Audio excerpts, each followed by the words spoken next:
Yun, good day sa inyo lahat at welcome sa ating live stream. Ang pag-uusapan natin mga master ay itong si Dan Fernandez.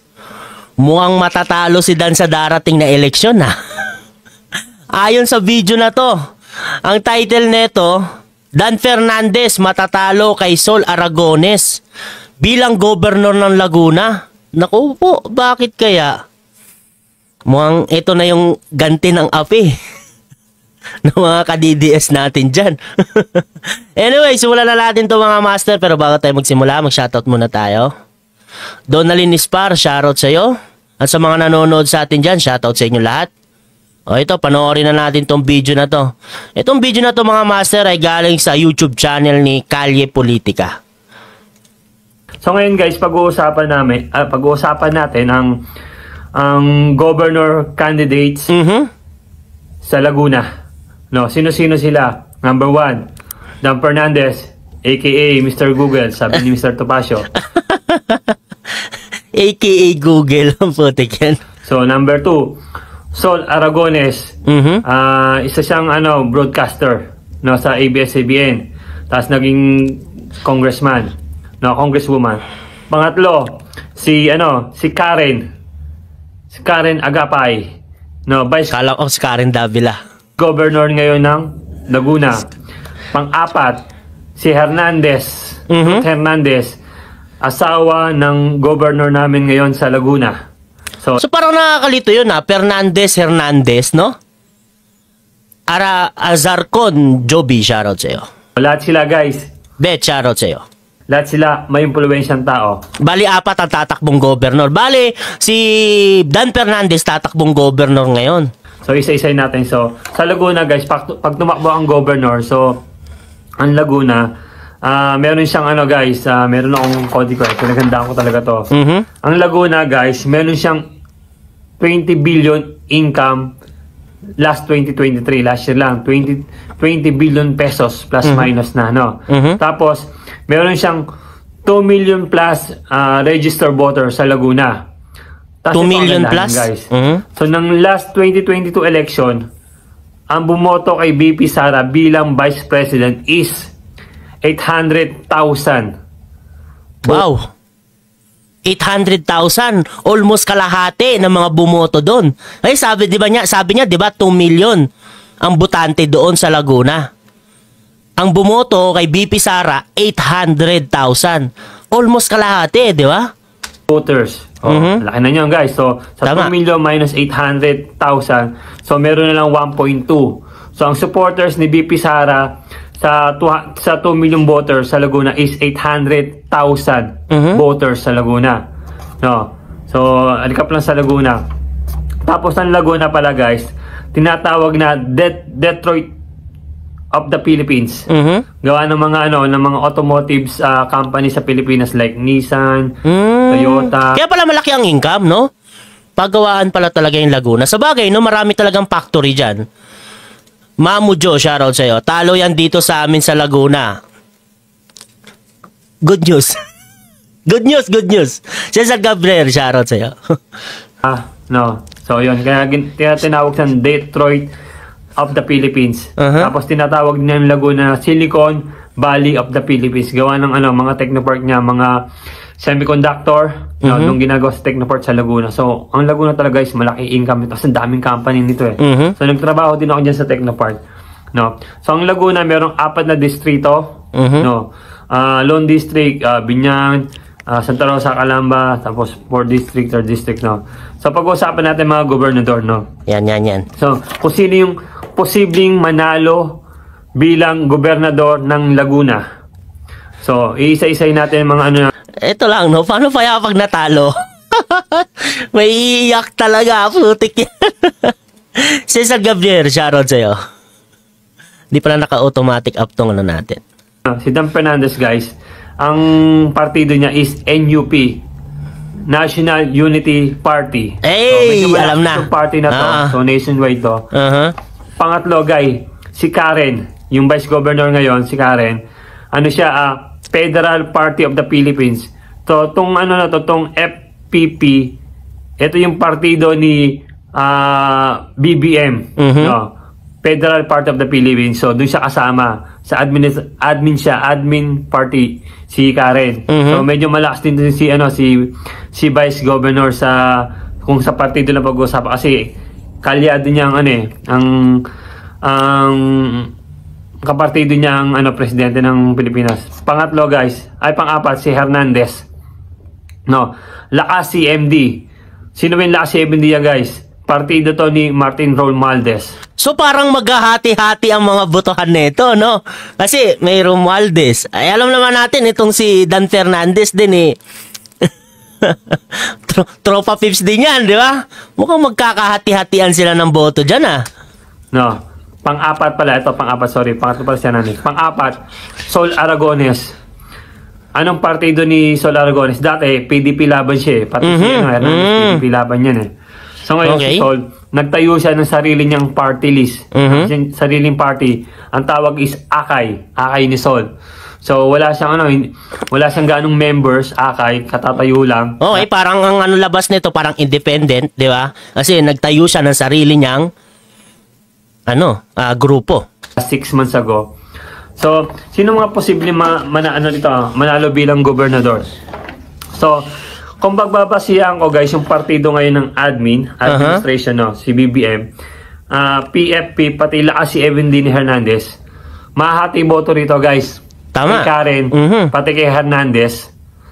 No, dati magkaalyado to eh. Karen, yung vice governor, pati yung governor namin si Hernandez, yung asawa tatakbo.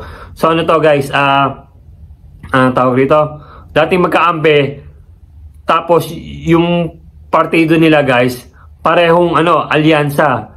Yung partido ni BBM, pati partido ni Romualdez. Anong tingin ko rito guys? Mahati boto nila. Well, tama. Ganun talaga ang mangyayari doon. Kasi kung magkakapartido sila, magkakahati-hati ng boto. Pero ito lang, no? Ang weird talaga ng ganyan. Isipin mo magkakampi kayo dati. Pero ngayon, maglalaban na kayo para sa politika. At saka meron din ako naaamoy na iba. Malibad doon. Ano yun? Parang more entities, more chance of winning. Pero parang wrong move, no? Kasi paano yun? Magkakakampi kayo. Magkakasama kayo sa isang grupo. Ngayon, maglalaban-laban kayo. So, yung mga sumusuporta sa inyo, dyan sa Laguna, syempre, magkakandawatak-watak. Di ba? Ganun yun. So, mahati boto nila. No. Pero kung si Karen dito is nag-PDP laban, makukuha niya yung boto ng mga Duterte supporters ni BP Sara noong 2022, yung 800,000 na bumoto kay BP Sara bilang Vice President ng Philippines, no. 800,000 bumoto sa akin sa Laguna. So maraming Duterte supporters sa Laguna. Halos yan guys, halos 50% na ng vote. Oo nga eh, 800, isipin nyo, 800. 2 million ang botante ng Laguna ang bumoto kay BP Sara nung eleksyon. Sa pagka-Vice President, 800. Halos kalahati talaga. So ano na lang matitila kay Dan Fernandez? Naku po, mukhang nangangamoy talo na. Kaya kung si Karen ay lumipat ng PDP laban, dahil kung bumalik siya sa PDP laban. Sabi dito ni Norsky Japan surplus, ayaw namin kay Dan. Naku po Dan, mukhang walang epekto yung ginawa mo sa Kongreso. Pwede niya makuha yon, no? So doon pa lang maglalaban na sa botohan, sa boto si Karen pati si Hernandez. Tama. No? So wala diyan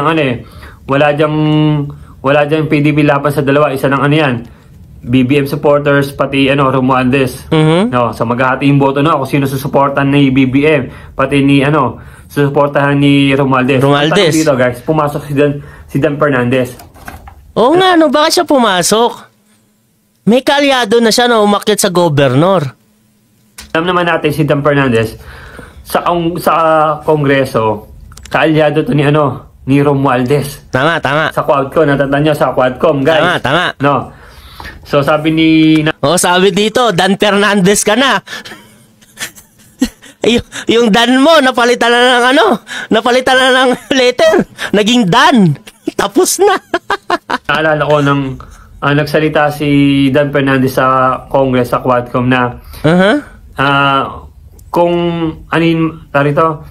ano ba sabi ni Dan Fernandez? Hindi naman daw siya tatakbo ng national kaya wala siyang problema kahit batikusin siya, parang gano'n. So nakalimutan ko na kung ano yung sinabi niya, parang gano'n. Di ko napanood dyan. Meron siya sinabing ganyan? Meron siya? Kung sinabi niya yan, oh my goodness. Parang nagbigti doon. Sa tingin mo, lahat ng mga taga Laguna sa'yo? Baka mamaya, puro DDS karamihan dyan. Ako, yari ka. No. Pero ipapaalala ko lang kay Dan Fernandez, 800,000 votes ang bumoto kay Inday Sara. Ahay. Sa local yan, sa Laguna lang, ha? Naku po. So wag mong babaliwalain ang mga Duterte supporters. Ang supporter ni BP Sara. So marami kami sa Laguna. Mga tahimik lang. Umamin tong si Sir. Kasama siya doon. Kasama siya doon. DDS to. Tahimik lang daw sila. Marami daw sila dyan, tahimik lang. Ito naman din, alam naman natin kung saan tayo makakabawi sa mga politikong politiko, di ba? Sa araw ng botohan. Ngayon, yari ka ngayon, Dan. Mukhang marami nang galit sa'yo dyan, Naku po. So, doon pa lang, Dan Fernandez, sa 800,000, mababawasan ka na doon. So, ang paghahatiin na sa 2 million is 1.2. Tama. O kung mawala sa 800,000, yari na kayo. So, Dan Fernandez, Karen Agapay, tapos si Ruth Hernandez, maghahati sa boto. Tatlo maghahati. Ng BBM supporters. No? Tatlo maghahati. Naku, mukhang alanganin talaga to. Sino ibabota? Manimili siya. Si Dan Fernandez ba na active sa Kongreso na pagpalagay against kay BP Sara? Kasi lagi naman nilang, hindi naman lingid sa kalaman na lagi nilang binabanatan si BP Sara. Hindi na nilang maitatanggi yan, no? Ang dami na nakakapuna sa kanila dyan. Hindi na pwedeng itanggi na ito ay trabaho lang. In the first place, hindi naman nila trabaho ang mag-audit. Ang trabaho nila gumawa ng batas, di ba? Ang dami na nagsasabi, pamumulitika lang yung ginagawa nila kay BP Sara. At si President Duterte, so doon pa lang guys, X na si Dan Fernandez sa DDS. Oy, X na! Naku po! X 800,000 mawawala doon. Palagay natin 100,000 lang mawawala, 700,000 clear na yon. Sabi dito, Dan Fernandez, ang buhay ay weather lang. Naku, paano nga kaya makakaahon yan kung ganyan? Congressman kaya, takbo siya ulit congressman. Baka pero papayag ba ang taga Laguna? Naku po, kung ganyan lang din gagawin ng congressman nyo. Huwag na lang. No. So, sa tingin ko rito guys, ang makikinabang ng boto, si Sol Fernandez. Si Sol Aragones guys. No. Base sa niya, kasi yung tatlo guys, magkakalyado ng partido eh. Yung partido ni Dan Fernandez, si Karen, yung Vice Governor, tapos si Ruth Hernandez, halos magkakalyansa sila. Tama. So, ang tanong dyan, sino susuportahan ni Romualdez? So, hula ko hindi susuportahan ni Romualdez yung kapartido niya na si Karen. Ang susuportahan niya, si Dan Fernandez. No. Kaso sila, mag-aagawan sila sa boto ng Pilipino sa Laguna. Ng mga taga Laguna. Tama. Dan si Karen Hernandez. No. So, ngayon, saan lulugar, sa tingin nyo, saan lulugar ang mga Duterte supporters? Sol Aragones, guys. Tama. Gano'n ang mangyayari dyan. Matik yan. Tapos ngayon, tandaan mo, para kay Dan Fernandez naman, tandaan nyo, kung may 800,000 votes na, na DDS supporters, pag pumasok pa ang INC dyan, pag pinili ng INC Sol Aragones, matik yun guys, solid voting ng So ano na lang matitira kay Dan? Tissue. Tissue na lang matitira kay Dan. Punas luha. Naku po. Paano pag pumasok pa yung INC dyan? Di wala nang matitira sa'yo, Dan Fernandez. Yan. Gawin kasi yung tama yung trabaho. Makikita naman yan ng taong bayan eh. Di ba? Kunyari, tama yung ginagawa mo sa Kongreso, sa Senado, sa mayor, bilang mayor. Ginagawa mo yung tama yung trabaho mo. Hindi man bulag yung mga tao, iboboto ka niyan. Once na tama yung ginagawa mo. At hindi ka pumapanig sa mga maling ginagawa ng kasamahan mo. Di ba? Ganyan lang naman yan eh. Hindi mo naman kailangan magpapogi, magpabida para makakuha ng boto. Sisip-sip ka sa pinakamalakas. Hindi yun eh. Hindi na yun ganun sa panahon na to. Uuso na ang social media. Makikita at makikita na ng mga tao yung mga kamali ang ginagawa nyo. Ang dami na ang nagpapamulat sa mga tao. O so ano na talaga ang matitira dito kay Dan Fernandez? Tissue. Tissue na lang. Pampunas luha. Di ba? Ang INC. Kung kuha niya boto ng pagpalagay na sa 800,000, marami niya INC. No? Pero madadagdagan pa yan, guys.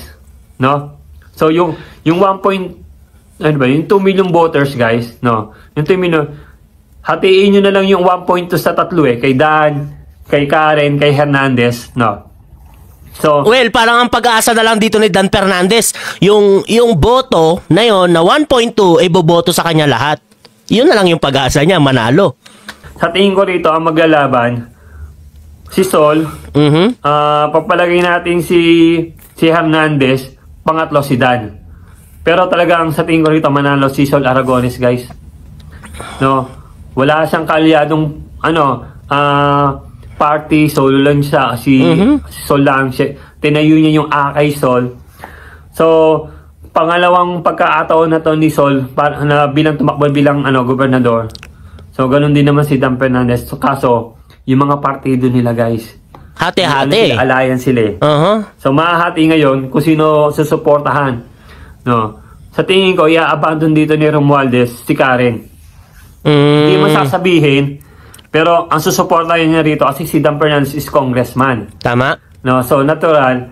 Tsaka, bakit naman naabandonahin yun eh? Alam niyo naman nakiisa yun sa sa gustong mangyari nila sa kongreso. Ang saklap naman yun kung bibitawan si Dan Fernandez. Bigyan mo lang ng moral support. Tapos bigyan na ng tissue. Hindi, joke lang ha.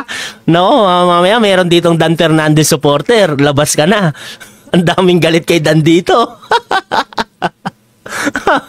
Hindi na daw mananalo yan sa Laguna. Naku po. Kampihan dito, susuportahan ni Romualdez, si Dan Fernandez. No, asa nagkamali si Dan ng estimate Sabi niya hindi siya tatakbo sa national, kaya okay niya lang na tirahin si BP Sara.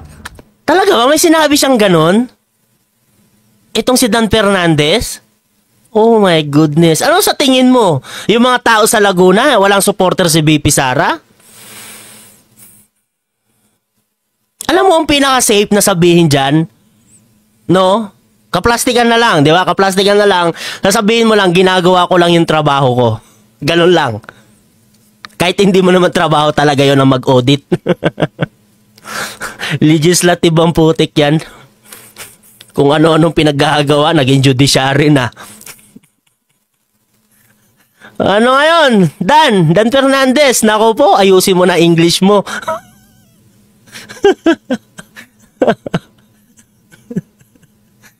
Wang sa Inidoro ang babagsakan nito.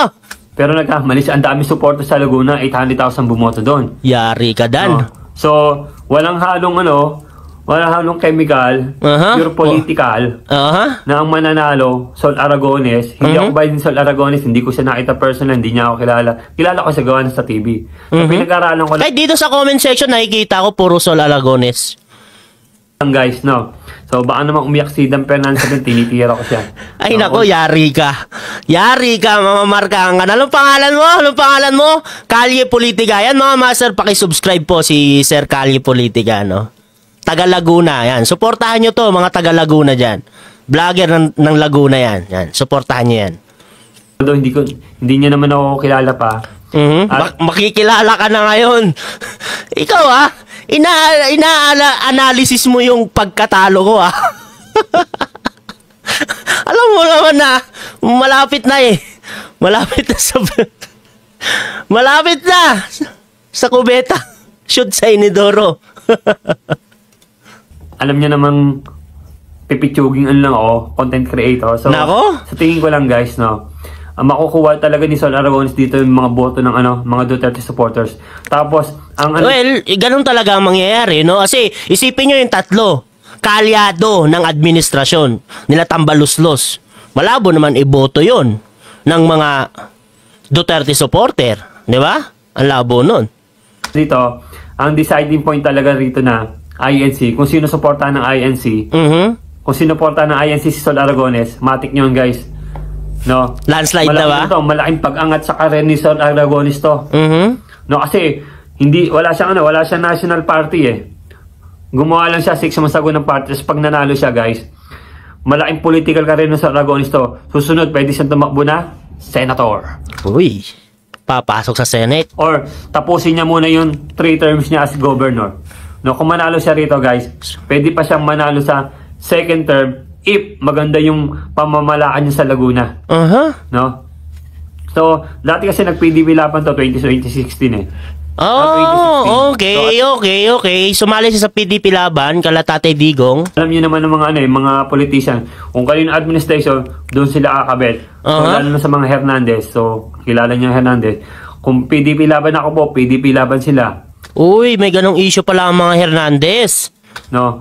Kung ang nakaupo ay ito rin no? Hindi ko rin maintindihan yan sa ibang politiko. Kung sino talaga yung matatag, doon sila. Di ba?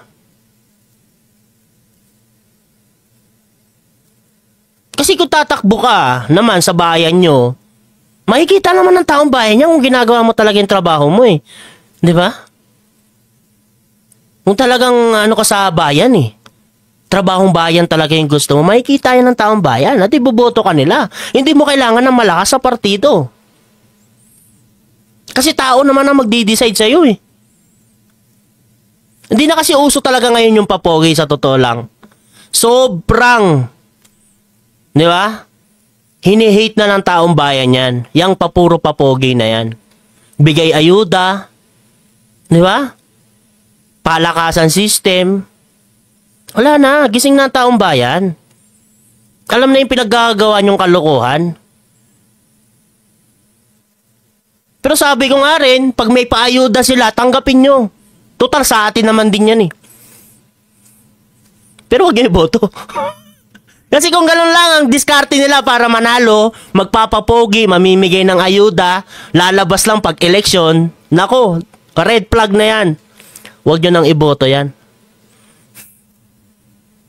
MD malakas kasi kay BBM lakas si MD sila. So palipat-lipat. Ngayon si Sol, hindi na lumipat guys, nagtayo na ng sarili niya. So ibig sabihin nun guys, si Sol Aragones may paninindigan na to. No. Mukhang si Sol Aragones na ata ang mananalo. Abangan natin yan. Next year na yan. Natutunan sa pagkakamali niya kung ba't di siya nanalo bilang gobernador. So ngayon guys, Sol Aragones guys, kung ako sa DDS guys, mga DDS, no, supportan natin Sol Aragones. No, although hindi siya PDP laban kasi sa amin talaga kung sino yung PDP laban, siya yung suportahan namin. Kaso wala.